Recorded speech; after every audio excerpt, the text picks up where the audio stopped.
என்னிடத்தில் अनेक కార్యங்கள் உண்டு. ఎన్నో కురూపమైనవి ప్రేమకు చెందనటువంటివి నాలో ఉన్నవి. Yet God loves me. இருப்பினும் தேவன் என்னை நேசிக்கிறார். అయినప్పటికీ దేవుడు నన్ను ప్రేమిస్తున్నారు. Why can't I love somebody else like that? அப்படியாக நான் ஏன் மற்றவர்களை நேசிக்க கூடாது? అదే విధంగా నేను మరొకరిని ఎందుకు ప్రేమించకూడదు? Why can't I be like God? நான் தேவனை போல் ஏன் இருக்க கூடாது? దేవుని పోలి నేను ఎందుకు ఉండకూడదు? I have been loved with such great long suffering. நான் எவ்வளவு நீடிய பொறுமையினாலே அப்படிப்பட்ட அன்பினாலே நான் நேசிக்கப்பட்டிருக்கிறேன். దేవుడు నన్ను ఎంతో దీర్ఘశాంతంతో ప్రేమిస్తూ ఉన్నారు. My dear friends, என்னுடைய அருமையான நண்பர்களே, ప్రియ స్నేహితులారా, you know we must uphold righteous standards. நாம் நீதியான காரியங்களை நிலைநிறுத்துகிறவர்களாக இருக்க வேண்டும். నైతిక ప్రమాణాలను మనం కాపాడాలి. But there are many people who are still rebels against these righteous standards. இந்த நீதியான காரியங்களுக்கு எதிர்த்து அநேகர் முரட்டாட்டம் செய்து கொண்டிருக்கிறார்கள். ఇప్పటికీ కూడా నీతి ప్రమాణాలకు విరోధంగా తిరుగుబాటు చేసే వాళ్ళు ఎంతమంది ఉన్నారు? Shall we hate them? அவர்களை நாம் வெறுக்க வேண்டுமா? మనం వారిని ద్వేషించాలా? We are told to hate that which is evil. பொல்லாங்கனதை வெறுக்க வேண்டும் என்பதாக நமக்கு போதிக்கப்பட்டிருக்கிறது. దుష్టత్వాన్ని ద్వేషించమని మనకు చెప్పబడింది. We must hate the evil report. நாம் அந்த பொல்லாத அறிக்கையை நாம் வெறுக்க வேண்டும். చెడు సమాచారాన్ని మనం ద్వేషించాలి. We cannot support unrighteous actions. நாம் அநீதியான கிரியைகளை நாம் ஏற்றுக்கொள்ள முடியாது. అవినీతి పనులను మనం సమర్థించలేము. We have to draw the line. நாம் அங்கே எல்லை கோட்டை வரைய வேண்டும். మనం గీత గీయాలి. But the manner in which we do it. நாம் எந்த முறையிலே அதை செய்கிறோம் என்பதுதான் முக்கியம். అయితే మనం ఎలాంటి పద్ధతిలో దాన్ని చేస్తున్నాం? In our house, எங்களுடைய வீட்டிலே మన ఇంటిలో my father always had a Rangoon cane. என்னுடைய தகப்பனார் ஒரு ரங்கூன் பிரம்பை வைத்திருந்தார். మా నాన్నగారి దగ్గర ఎల్లప్పుడూ రంగూన్ బెత్తం ఉండేది. Nice cane. நல்ல அருமையான பிரம்பு, మంచి బెత్తం. And my father was a very strong man. என்னுடைய தகப்பனார் மிகவும் பலசாலியாக మా இருந்தார். నాన్నగారు చాలా బలమైన వారు. Not like me. Oh boy, he had a mighty arm. என்னை போன்ற நல்ல வலிமையான கரங்களை கொண்டிருந்தார். నాలా కాదు, బలిష్టమైన చేతులు. And I see the arms of boys these days. I say it's like a woman's dainty hands. நான் இப்ப இருக்கக்கூடிய வாலிபர்களுடைய கரங்களை பார்க்கும்போது பெண்களுடைய கரங்களை போல இருக்கிறது. నేను అబ్బాయిల చేతులు చూసినప్పుడు ఇవి అమ్మాయిల చేతుల్లాగా మృదువుగా ఉన్నాయని చెప్తా ఉంటాను. But my father, you had mighty hands. என்னுடைய தகப்பனாரோ பராக்கிரமான கரத்தை வைத்திருந்தார். నాన్నగారి చేతులు చాలా బలమైనవి. And when he used the cane, அவர் பிரம்பை உபயோகிக்கும் பொழுது ఆయన బెత్తాన్ని ఉపయోగించినప్పుడు it used to go. அது அவ்வளவு வேகமாக வரும். అంత బలంగా ఉండేది.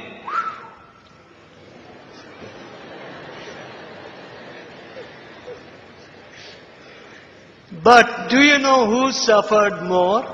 ஆனால் உண்மையிலேயே அங்கே வேதனைப்பட்டது யார் அதிகமாக தெரியுமா? అయితే ఎక్కువగా బాధపడింది ఎవరో మీకు తెలుసా? My dad.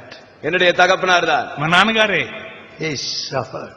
அவர் அதிகமாக வேதனைப்பட்டார். ఆయన ఎక్కువగా బాధ పొందారు. It was his love that made him chasten me. அவருடைய அன்பு என்னை சிட்சிக்கும்படியாக செய்தது. ఆయన తన ప్రేమను బట్టి నన్ను శిక్షించారు. It was measured punishment. அது அளக்கப்பட்ட ஒரு தண்டிப்பாக இருந்தது. ఆచితూచి నన్ను శిక్షించారు. It did me a lot of good. அது எனக்கு அநேக நன்மையை செய்தது. అది నాకెంతో మేలు చేసింది. But he suffered the most. ஆனால் வேதனைப்பட்டதோ அவர்தான் அதிகமாக. అయితే ఎక్కువ బాధ అనుభవించింది ఆయనే. So in other words, it seemed like he was punishing himself. நாம் வேறு வார்த்தையில் சொல்ல வேண்டுமானால் அவர் தன்னைத்தானே அங்கே தண்டித்துக் கொண்டது போன்று మరో இருந்தது. విధంగా చెప్పాలంటే ఆయన తనను తానే శిక్షించుకుంటూ ఉండినారు. That is love. அதுதான் அன்பு. అదే ప్రేమ అంటే. The Bible says, வேதம் சொல்லுகிறது, బైబిల్ చెప్తూ ఉన్నది 13th chapter of 1 Corinthians, 1 கொரிந்தியர் 13ஆம் அதிகாரம், మొదటి కొరింథీ పత్రిక 13వ అధ్యాయం. though I speak with the tongues of men and of angels, நான் அங்கே தேவதூதர்களுடைய பாஷைகளை பேசினாலும், జ్ఞానులు దేవదూతల భాషలతో though I మాట్లాడతారు. have the faith to remove mountains, அங்கே நான் மலைகளை பெயர்க்கக்கூடிய விசுவாசத்தை பெற்றிருந்தாலும், కొండలను పెకలింపగల విశ్వాసం నాకు ఉన్నప్పటికీ, though I give my body to be burned, என்னுடைய சரீரத்தை சுட்டரிக்கும்படியாக நான் ஒப்புக் கொடுத்திருந்தாலும், కాల్చబట్టుకు నా శరీరం అప్పగించినను, if I have not love, அன்பு எனக்கு இராவிட்டால் ప్రేమ లేని వాడనైతే I am nothing. நான் ஒன்றுமில்லை. నాకు ప్రయోజనమేమీ లేదు. So don't let us lose this balance. ஆகினாலே இந்த சமநிலையை நாம் இழக்க விடக்கூடாது. కాబట్టి ఈ సమతూకాన్ని మనం పోగొట్టుకోవద్దు. You know, everybody has found this fellowship to be very strict. அநேகர் இந்த சகவாசத்தை மிகவும் கண்டிப்பான ஒரு சகவாசம் என்பதாக கண்டு வந்திருக்கிறார்கள். ప్రతి వాళ్ళు కూడా ఈ సహవాసం చాలా కఠినంగా ఉంటుందని చెప్తున్నారు. But if you want to speak to the public today, ஆனால் இன்றைக்கு நீங்கள் பொதுமக்களிடத்திலே பேசும் பொழுது, అయితే ఈ దినమందు బహిరంగంగా ప్రజలతో మీరు మాట్లాడాల్సి వస్తే, you should not begin with their long hair or with their earrings, men with earrings, and maybe nose rings also. இன்றைக்கு பார்க்கும்பொழுது நீண்ட முடியோடு காதிலே கம்மல் அணிந்து மூக்கிலே மூக்குத்தியை போட்டவர்களாக பார்க்கிறோம். ఆ పురుషులను చూసి మొదటగా మీ ప్రసంగంలో ముక్కు కిందకు పుడకలు పెట్టుకున్నారు, చెవుల కిందకు దుద్దులు పెట్టుకున్నారు. Hey, you must be sanctified. நீ பரிசுத்தமாக்கப்பட வேண்டும். మీరు పరిశుద్ధపరచబడాలి.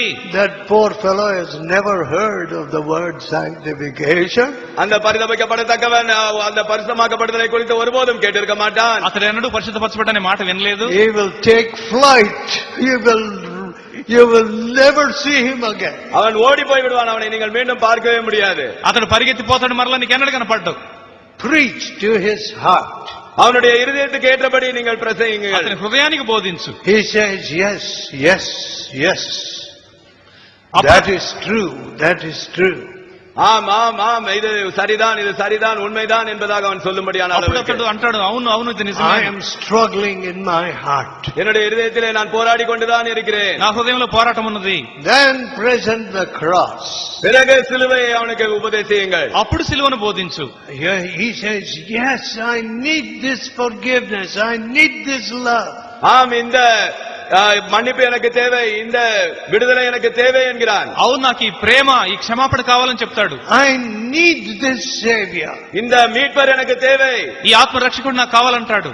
And from there is a progression. அங்கிருந்துதான் அந்த ஆரம்பம் ஆரம்பிக்கிறது. అప్పటి నుంచి అభివృద్ధి అనేది ఉంటుంది. Next time you see him, the rings are gone. அடுத்த முறை நீங்கள் பார்க்கும் பொழுது அந்த காதில் இருந்த கம்மல் காணாமற் போய்விடும். ఈసారి నీకు కనిపించినప్పుడు చెవుల్లో కమ్మలు ఉండవు. And his poor starving barber has work. அங்கே ஏமாந்து வேலை இல்லாதபடி இருந்த அந்த పని లేనటువంటి பார்பருக்கு வேலை கிடைக்கும். పని లేనటువంటి బార్బర్ కి, క్షురకునికి పని దొరుకుతుంది. And you can hardly recognize the man. அந்த மனிதனை நீங்கள் பார்த்து அடையாளமே காண முடியாது. ఇప్పుడు ఆ వ్యక్తి నువ్వు సరిగ్గా గుర్తు కూడా పట్టలేవు. Who is this stranger? இந்த அந்நியன் யார்? ఈ క్రొత్త వ్యక్తి ఎవరు? Oh, don't you remember that fellow with such ugly, smelly locks? அங்கே அவ்வளவு அழுக்கான நாற்றத்தோடு வந்த அந்த பையனை நீங்கள் நினைவில் கொள்ளலையா என்பார்கள். అంత కురూపంగా కంపు కొట్టి జుట్టుతో ఉన్న ఆ వ్యక్తిని గుర్తులేడా? That's he. அவன்தான் அது. అతడే ఇతను. Yes. అవును. ஆம், Love. We have often sung, love lifted me. நாம் அநேக தரம் பாடுகிறோம், அன்பு என்னை உயர்த்திற்று என்று. ప్రేమను లేవనెత్తిందని తరచుగా పాడినాము. Love lifted me. அன்பு என்னை உயர்த்திற்று. ప్రేమను లేవనెత్తినది. You see, when I திட்டப்பட முடியாத ஒரு காரியமாக காணப்படுகிறது. ரொம்ப எதிர்ப்புள்ள, ఇవి రెండు పొత్తు కుదరనటువంటి எதிர்ப்புள்ள காரியமாக காணப்படுகிறது. పొత్తు కుదరని రెండు వ్యతిరేక కార్యములు కనబడుతున్నవి. but they came together in Jesus. ஆனால் அவைகள் இயேசுவிலே ஒன்றாக கூடி வந்தது. అయితే ఇవి రెండు యేసులో కలుసుకున్నవి. An impossible combination. அங்கே இணைக்கப்பட முடியாத ஒரு అవి కలిసి ఉండటం అసాధ్యము. But కానీ ஆனால் in Jesus இயேசுவிலே యేసునందు there is truth. அங்கே சத்தியம் உண்டு. సత్యం ఉన్నది. Truth is always hard. சத்தியமானது எப்பொழுதும் கடினமாய் உள்ளது. సత్యం అనేది ఎప్పుడు కూడా కష్టమైన